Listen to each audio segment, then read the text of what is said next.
तुला वाटल असेल की सगळे पुरुष सारखेच असतात.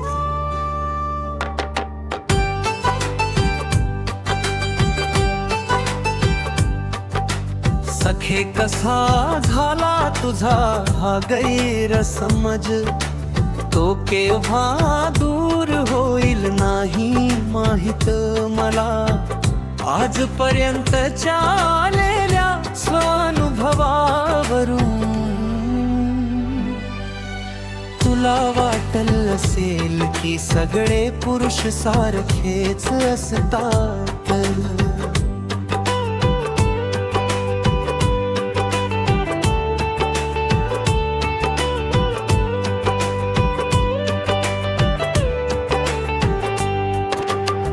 सात वर्ष झाली आपल्या या नात्याला, त्या नात्यामध्ये नव्हता गं कोणता स्वार्थ.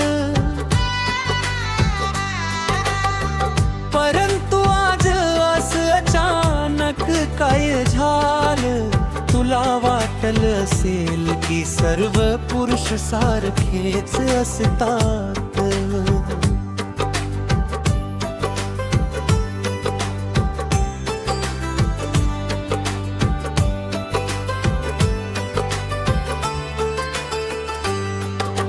कधी काळी केला होता मी तुझा पुनर्जन्म, तेव्हा होता तुझा माझ्यावरती विश्वास. आज का गेला आपल्यातील त्या विश्वासाला तडा. तुला वाटल असेल की सर्व पुरुष सारखेच असतात. सखे मी तुला बोललेला शब्द ना शब्द मनापासून आठव. त्या बोलण्यात नव्हता ग माझा कोणता स्वार्थ.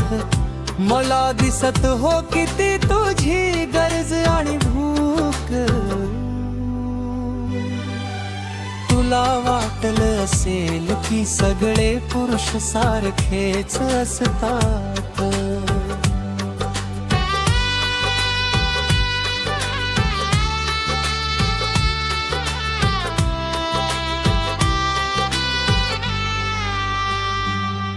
तू आजपर्यंत जगत आलीस तुझी भूक मारात. तुझ्या भुकेसाठी नकळत जर मी काही बोललो असेल, तर विचार कर सखे तुझ्या किती विचार करत असेल मी. तुला वाटल असेल की सगळे पुरुष सारखेच असतात. मिळणार नाही तुला माझ्या सारखा दोस्त, असं मी म्हणणार नाही. कदाचित माझ्यापेक्षाही चांगला दोस्त तुला मिळण्यासाठी देवाकडे सुद्धा मी करीन दररोज प्रार्थना. तुला वाटल असेल की सगळे पुरुष सारखेच असतात.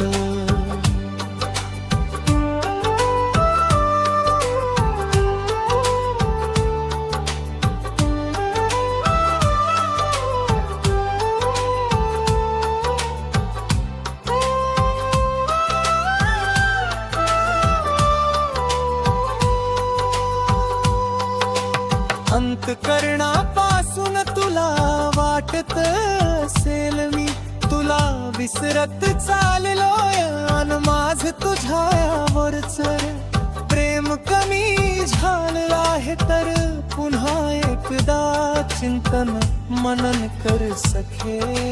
तुला वाटल असेल की सगळे पुरुष सारखेच असतात. तू माझ्या बरोबर धरलेल्या बोल्याचा परिणाम काय होईल नाही माहित मला. भविष्यात जर झाला तुझा हा दोस्त झाला व्यसनाधीन आणि मानसिक वेडा, तर नकोस घेऊ तुझ्या मनाला असेल की सगळे पुरुष सारखेच असतात. तू मात्र नको देऊस स्वतःला दोष. खरंच झाली असेल चूक माझ्याकडून तर शिक्षा मला मिळालीच पाहिजे. अन कर्माचं फळ सुद्धा मला मिळालंच पाहिजे. तुला वाटलं असेल की सगळे पुरुष सारखेच असतात.